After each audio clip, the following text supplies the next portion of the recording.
আজ 9 বছর ধরে মামলা লড়ছি, তাহলে 9 বছরে 7বার জিতেছি। সেখানে প্রতিটি জায়গায় এটাই প্রতিষ্ঠা পেয়েছে যে ডিএ এআইসিপিআই অনুযায়ী দিতে হবে। ডেফিনেশন তো সকলের জন্য এক, শিক্ষকদের জন্য যা ডেফিনেশন, শিক্ষাকর্মীর জন্য তাই ডিএর ডেফিনেশন, পঞ্চায়েত কর্মীর জন্য ডিএর ডেফিনেশন এক, মিউনিসিপালিটি কর্মীর জন্য ডিএর ডেফিনেশন এক, সরকারি কর্মচারীর জন্য ডিএর ডেফিনেশন এক। তাহলে সকলের জন্য ডিএর ডেফিনেশন এক হলে সকলে একইভাবে ডিএ পাবেন। পেনশনারদের জন্য যা ডেয়ারনেস রিলিফের যা ডেফিনেশন, তার কারণ এআইসিপিআই অনুযায়ী দিতে হবে। এটা না বোঝার তো কোনো কারণ নেই। ডিলে ট্যাকটিস আর চলবে না, কারণ সুপ্রিম কোর্ট সেটাই সর্বোচ্চ ন্যায়ালয়। ওখানে রায় হয়ে গেছে ডিএ ইমিডিয়েট দিতে হবে। ইমিডিয়েট যদি না দেন, খুব স্বাভাবিকভাবে পরের দিন আমরা কন্টেম্পট অ্যাপ্লিকেশন করেছি। এই মুহূর্তে দাঁড়িয়ে 3টে অ্যাপ্লিকেশন পেন্ডিং। এক, আমাদের কন্টেম্পট। 2 হচ্ছে মিসলিনিয়াস অ্যাপ্লিকেশন সরকারের পক্ষ থেকে। 3 হচ্ছে রিভিউ। ও রিভিউ মানে খারিজ হবে এটা ধরে নিতেই পারেন, ও বেকার। ও করেছে, দেখবেন এসএসসি মামলায় করেছিল, বলেছিলাম খারিজ হবে। ওই এটাও করেছেন, ওরাও ভালো করে জানেন খারিজ হওয়ার জন্যই করেছেন। বামেদের আমলে একটা সেক্টর 5 হয়েছিল। এই যে ধরুন রাজারহাট নিউ টাউন, এই রাজারহাট নিউ টাউনে যদি বুদ্ধদেব ভট্টাচার্য মুখ্যমন্ত্রী থাকতো, গৌতম দেবেরা থাকতো, কি হতে পারতো? এই রাজারহাট নিউ টাউন কি জন্য তৈরি করা হয়েছিল? ফাইন্যান্সিয়াল হাব হবে। আজকে আপনি পেটিএম, জিপে, অমুক তমুক ব্যবহার করছেন, এই যে ফিনটেক কোম্পানিগুলো, তাহলে সেই ফাইন্যান্সিয়াল হাবে ফিনটেক কোম্পানি আসতে পারতো, বিভিন্ন ফিনটেক কোম্পানি। এখানে আবার সেক্টর 5 এর পরে সেক্টর 6 হতে পারতো। স্যার একেবারে নির্বাচনের আর হাতে গোনা 2 সপ্তাহ বলা যেতে পারে, নির্বাচনের আগে অতি তৎপরতা সহ ডিএ দিতে মরিয়া রাজ্য সরকার, এসওপি জারি করতে বলেছে যত শীঘ্রই সম্ভব। কি বলবেন, এত বছর ধরে ডিএ মামলা চলছে, রায় অনেকদিন আগে বেরিয়ে গেছে, এতদিনও ডিএ দিতে পারলো না? নোটিশ তো জারি করেছে অনেকদিন আগে। দেখুন, এই সরকার প্রথম কথা কর্মচারীদের ঠকিয়ে আসছেন।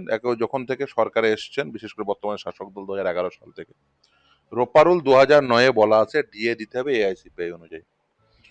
সেটা মানেনি বলে এই কনফেডারেশন অফ স্টেট গভর্নমেন্ট এমপ্লয়িজের পক্ষ থেকে এই মলয়দারা মামলা করলো।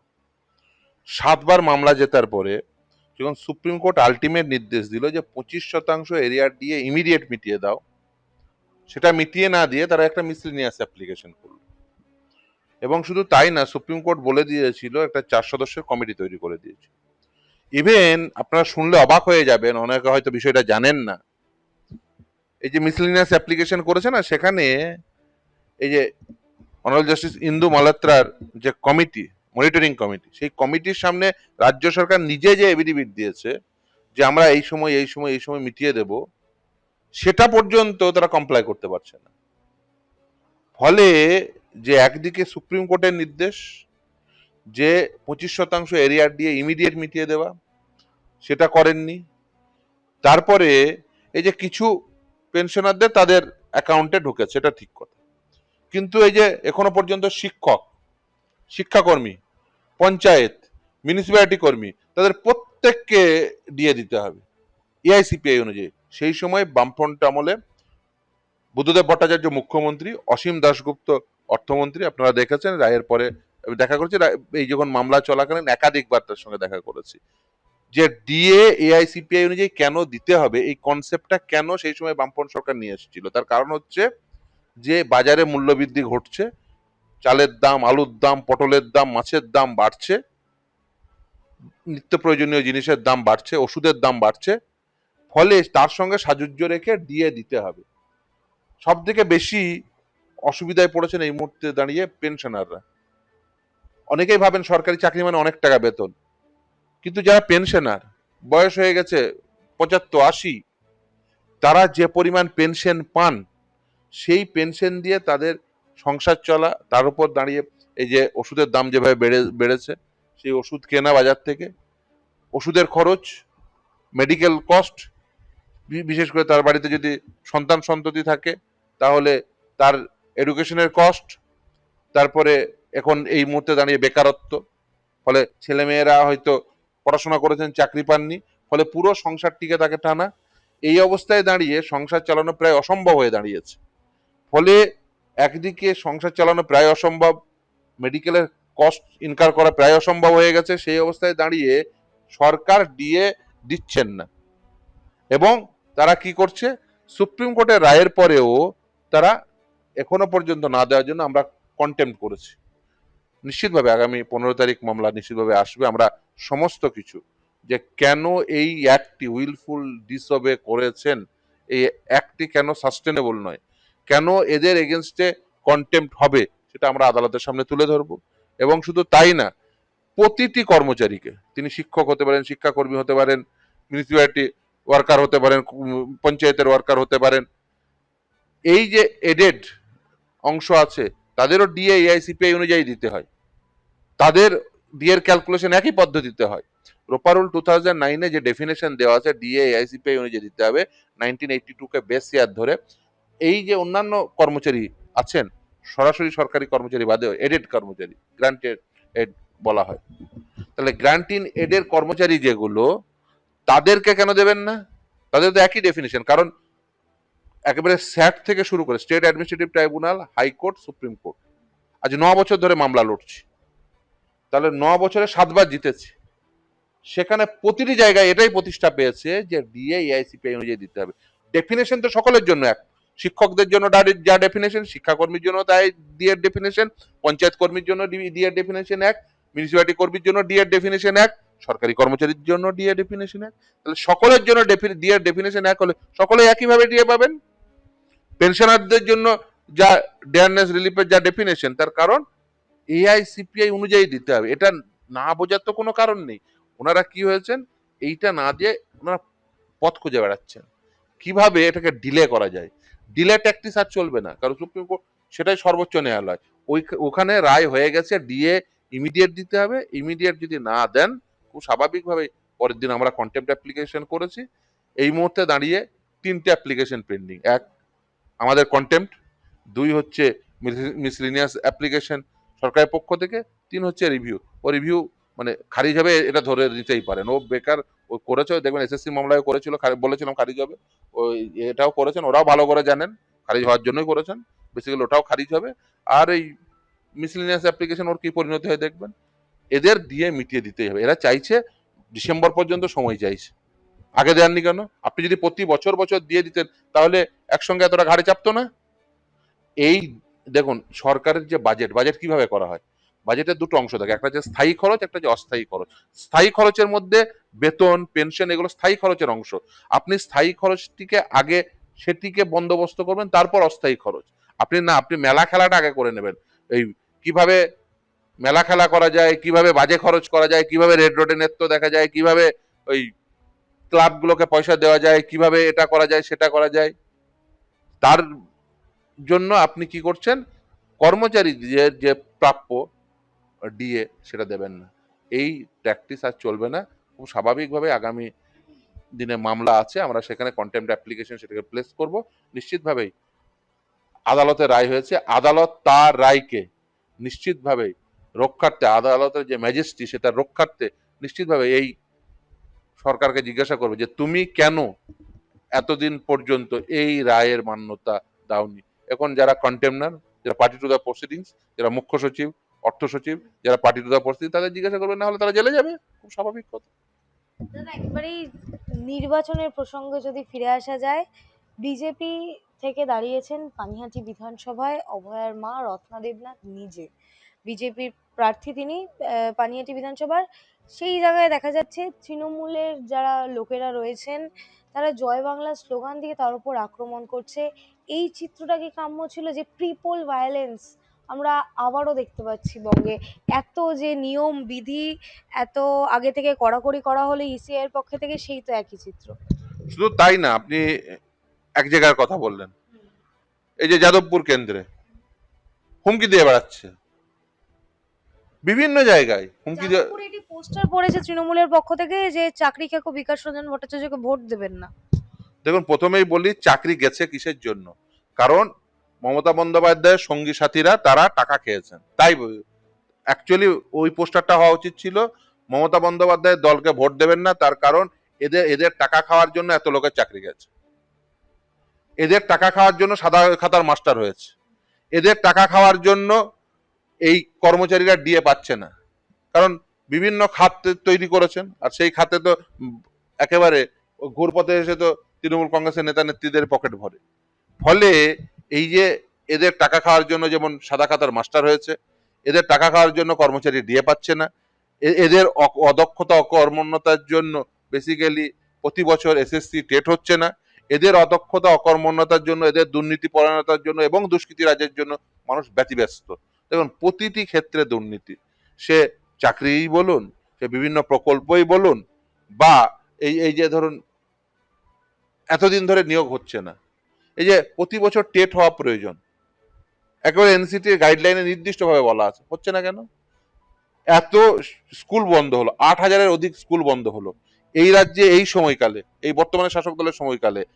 প্রায় 8,500-এর অধিক বিভিন্ন সংস্থা, বেসরকারি সংস্থা, তারা এই রাজ্য ত্যাগ করেছে। তাহলে একদিকে কর্মসংস্থান না থাকা, অপরদিকে মানে সরকারি বেসরকারি উভয় ক্ষেত্রে কর্মসংস্থান না থাকা, কারণ এই সরকারকে দেখে কোনো একজন শিল্পপতি বা কোনো একজন উদ্যোগপতি এই রাজ্যে আসবে না। আপনি দেখেছেন যে এত কিছু উদ্বোধন করতে দেখেন, মেলা উদ্বোধন, খেলা উদ্বোধন, সমস্ত কিছু উদ্বোধন করতে দেখছেন, পুজোর উদ্বোধন, কিন্তু একটা শিল্প কারখানা উদ্বোধন করতে দেখেছেন? দেখেননি। উল্টে কি দিয়েছেন? আমাদের উল্টে দিয়েছেন বোমবাঁধা শওকতকে, তারা বেসিক্যালি এমএলএ হওয়ার সুযোগ করে দিয়েছে। আসলে এই দুষ্কৃতী, দুর্নীতিগ্রস্ত এদের দিয়েই এই সরকার তারা পরিচালিত হতে চান। ফলে এরা মনে করেন যে এদের জন্য ভোট হচ্ছে ওয়ান ডে গেম। সারা বছর এরা এই দুষ্কৃতী রাজ চালাবেন, সারা বছর এরা বিভিন্ন প্রকল্প থেকে টাকা তুলবেন, আপনার বাড়ি তৈরি করবেন, একটা ইট পড়বে, তৃণমূলের 6টা নেতা এসে হাত পেতে দাঁড়িয়ে পড়বে, বলবে এ বলবে আমায় টাকা দাও, ও বলবে আমায় টাকা দাও। যদি তৃণমূল কংগ্রেস ক্ষমতায় না থাকতো, এই কলকাতা শহরে প্রতিটি ফ্ল্যাটের স্কোয়ার ফিট প্রতি মূল্য অন্ততপক্ষে 1,000 টাকা কম হতো। বিভিন্ন খাতে একেবারে যে বাড়ি তৈরি করছে সেই প্রমোটার থেকে শুরু করে যে বালি ফেলাচ্ছে, ইট ফেলাচ্ছে, তাদের প্রত্যেকের কাছে হাত পেতে টাকা দেওয়া। এই কারণে স্কোয়ার ফিট প্রতি মূল্য, যে ফ্ল্যাটের স্কোয়ার ফিট প্রতি মূল্য ধরুন 4,500 টাকা, যদি তৃণমূল কংগ্রেস না হতো তার স্কোয়ার ফিট প্রতি মূল্য হতো 3,500 টাকা। মানে কম দামে লোকে ফ্ল্যাট পেত, তৃণমূল কংগ্রেস থাকার জন্য কম দামে ফ্ল্যাট পাচ্ছেন, তার কারণ ওই যে হাত পেতে টাকা নেওয়া। আর এই রাজ্যে শিল্পপতি আসবে কি করে? দমদম এয়ারপোর্টে আসবে, যেই নামবে সব হাত পেতে দাঁড়িয়ে পড়বে, ও বলবে আমায় টাকা দে, ও বলবে আমায় টাকা দে। ফলে খুব স্বাভাবিক হয় শিল্পপতি ওর দমদম এয়ারপোর্টে নামার বদলে ওখান থেকে উড়ে চলে যাবে।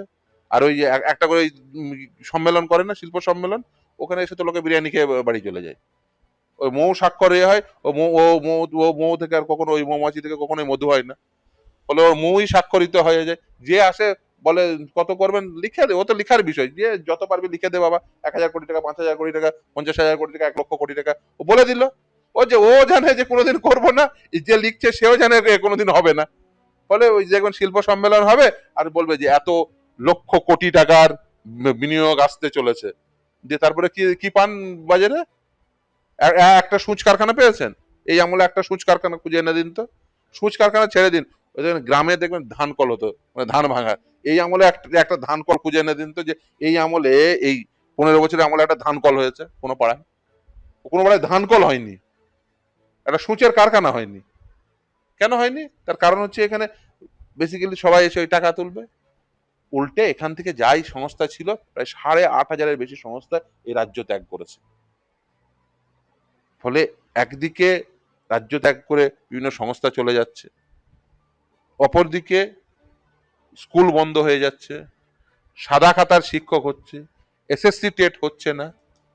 আর এই সুযোগে রাজ্যের যুবক যুবতী এই মুহূর্তে গোটা দেশে, আমার দেশ সব থেকে বেশি উন্নত মস্তিষ্ক সম্পন্ন উন্নত মানব সম্পদ রয়েছে। এই মানব সম্পদকে যদি সঠিকভাবে ব্যবহার করা যায়, তাহলে কিন্তু আমার দেশ অনেকটা এগিয়ে যেতে পারে।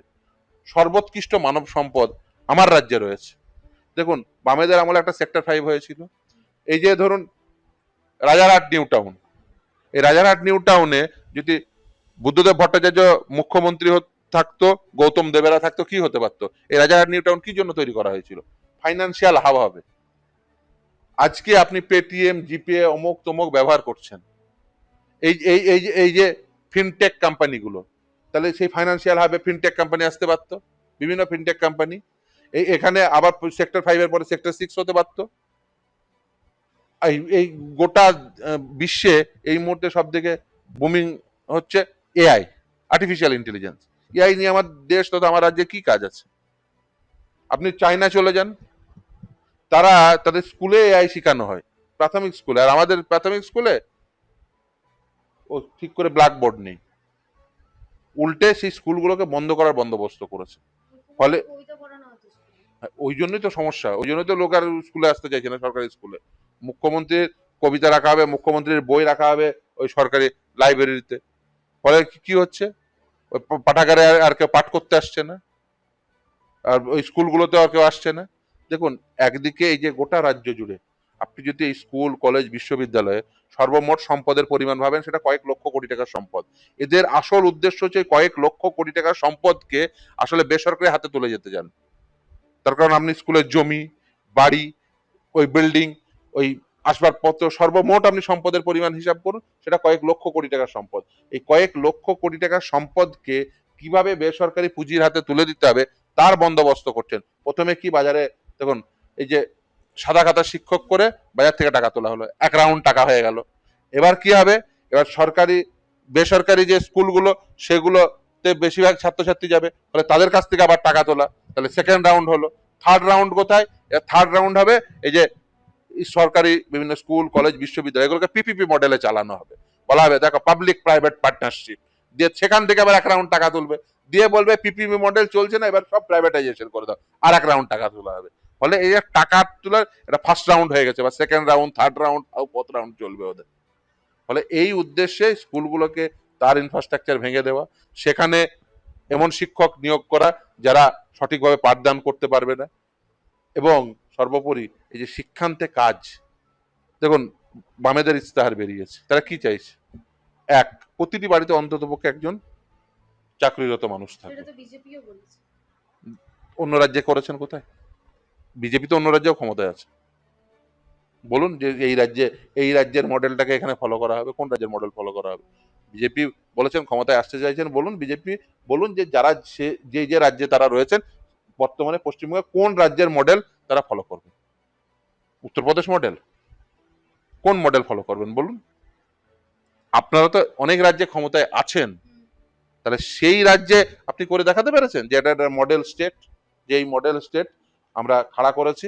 আপনি কেরলে চলে যান, কেরালাম হয়ে গেছে, সেখানে চলে যান, মডেল, সেখানে শিক্ষার হার দেখুন, বামেরা ক্ষমতায়, শিক্ষার হার দেখুন। এই যে এসআইআর নিয়ে এত কিছু হচ্ছে, সেখানে তো হচ্ছে না। দেখুন ভালো করে বুঝুন যে যারা সরকারে আছে তারা যদি চান যে আমরা এই সমাজ তথা এই দেশ তথা এই রাজ্যের ভালো করব, তাহলে ভালো হতে বাধ্য। আর তারা যদি চান যে না, আমরা দেশটাকে, সমাজটাকে, এই রাজ্যটাকে আস্তে আস্তে পিছিয়ে নিয়ে যাব এবং নিজের ক্ষমতা কুক্ষিগত করার জন্য যা ইচ্ছা তাই করবো, নিজের পকেট ভরবো, তাহলে কিন্তু যা হচ্ছে পশ্চিমবঙ্গে সেটাই হবে। এবং গোটা দেশ জুড়ে এই মুহূর্তে দেশ তথা রাজ্য তথা যে যেখানে ক্ষমতায় আছেন তার ভালোর জন্য কাজ করছেন না। লোকে আসলে একসময় পলিটিক্সে লোকে কেন জয়েন করতো? পলিটিক্স জয়েন করতো সমাজের ভালো করার স্বার্থে। আর আজকে পলিটিক্স সেটা কিন্তু অনেকের ক্ষেত্রে ব্যবসা হয়ে গেছে। এই যে শুনছেন না, টিকিট কিনছে, এই যে 1000 কোটি, 500 কোটি, 300 কোটি সব গল্প উঠছে, এটা কি রাজনীতি ছিল? টিকিট কেনার কোনোদিন রাজনীতি হয়েছিল? বাংলাদেশ তো দীর্ঘদিন ক্ষমতায় ছিল, বিভিন্ন জায়গায় বিভিন্ন রাজনৈতিক দল ক্ষমতায় ছিল, কখনো এই টিকিট কেনার কনসেপ্ট ছিল? এখন টিকিট কিনছে মানে কি, মানে সে ব্যবসায়িক দৃষ্টিভঙ্গিতে দেখছে, সে আমি যদি 5 কোটি টাকা ইনভেস্ট করি টিকিট কিনে, আমাকে 10 কোটি টাকা তুলতে হবে। ফলে এটা তার কাছে ব্যবসা হয়ে গেছে। ফলে এই ব্যবসায়িক দৃষ্টিভঙ্গিতে যারা রাজনীতিতে জয়েন করছে, তারা যদি রাজনীতিতে ক্ষমতায়িত হয়ে যায় এবং তারা যদি ক্ষমতায় চলে আসে, তাহলে দেশ তথা সমাজ তথা এই রাজ্য পিছিয়ে যাবে। ফলে এদেরকে রাজনীতি থেকে দূরে রাখুন, যারা ওই টিকিট কেনার কনসেপ্টে বিশ্বাস করে, যারা অর্থের পেশি শক্তির বলে, অর্থ শক্তির বলে যারা রাজনীতিকে কুক্ষিগত করতে চায়, তাদের রাজনীতি থেকে দূরে রাখুন।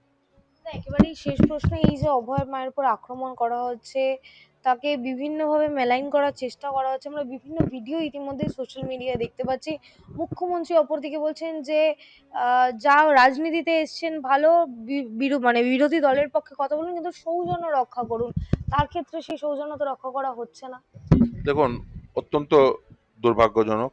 আমি মনে করি প্রতিটি রাজনীতি, তিনি বিজেপি হতে পারেন, তার অধিকার রয়েছে, তিনি বিজেপি জয়েন করতেই পারেন এবং তিনি তার অধিকারের প্রয়োগ করতে পারেন। আমি মনে করি কোনো রাজনৈতিক ব্যক্তিত্ব একেবারেই তাকে আক্রমণ করা, না শারীরিক না এই কদর্য ভাষায় আক্রমণ করা, একেবারেই অনুচিত। যদি কেউ করে থাকেন তাহলে সেটা বুঝতে হবে যে সে বেসিক্যালি রাজনীতি করছেন না, সে বেসিক্যালি যেটা করছেন সেটা একেবারে নিম্ন রুচির কাজ, এবং যদি বেআইনি কাজ হয় তাহলে আইনানুগ ব্যবস্থা হওয়া উচিত প্রথম। দ্বিতীয় হচ্ছে, দেখুন, প্রত্যেকের অধিকার রয়েছে তার রাজনীতি বেছে নেওয়া। কেউ বাম রাজনীতি বাঁচতে পারেন, কেউ বিজেপির রাজনীতি বাঁচতে পারেন, কেউ কংগ্রেসের রাজনীতি বাঁচতে পারেন, কেউ উম, তৃণমূলের রাজনীতি বাঁচতে পারেন। আপনি আপনার নীতি আদর্শ, আপনি কি করতে চান, সমাজকে কোথায় নিয়ে যেতে চান, সেই কথা আপনি জনগণের সামনে বলুন। জনগণ হয় আইদার আপনাকে গ্রহণ করবে অথবা বর্জন করবে, এটা রাজনীতি হতে পারে। কিন্তু তার বদলে একেবারে নিম্নরুচির আক্রমণ, তার বদলে আপনি যদি মনে করেন যে কাউকে শারীরিকভাবে আক্রমণ করবেন, হেনস্থা করবেন, এটা একেবারেই অনুচিত। যারা করছেন তারা বেসিক্যালি রাজনীতির মানের অবনমন ঘটাচ্ছেন। এবং শুধু তাই না, এইটা বাড়তে থাকলে না মানুষের গণতন্ত্রের প্রতি ভরসা কমবে। আর এটা বুঝে রাখবেন যে গণতন্ত্রের প্রতি মানুষের যদি ভরসা কমে, সব থেকে বেশি সাফার করবেন আপনারা যারা রাজনীতি করছেন। অভয়ার মা বলছেন যে বামেরা নাকি অভয়াকে ব্যবহার করছে ভোট প্রচারের জন্য। দেখুন, আমি মনে করি, দেখুন, ব্যবহার অব্যবহার এই বিষয়টিকে একেবারেই রাজনীতির প্রাঙ্গণে না আনাটাই অনুচিত। অভয়ার মা অভিযোগ করেছে। দেখুন, আমি মনে করি তিনি যা বলছেন, আমি এই নিয়ে কোনো মন্তব্য করব না, কিন্তু আমি একটা কথাই বলবো যে রাজনীতিতে সকলেরই শালীনতা বজায় রাখা উচিত। আমি এটুকুই বলবো যে রাজনৈতিক শালীনতা, সৌজন্যতা সকলেরই বজায় রাখা উচিত, তিনি যে রাজনীতিই বিলং করুন না কেন। এবং আমি এটাও মনে করি তার সঙ্গে যে প্রতিটি মানুষের তার রাজনীতির বেছে নেওয়ার অধিকার রয়েছে, কিন্তু রাজনৈতিক শালীনতা এবং সৌজন্যতা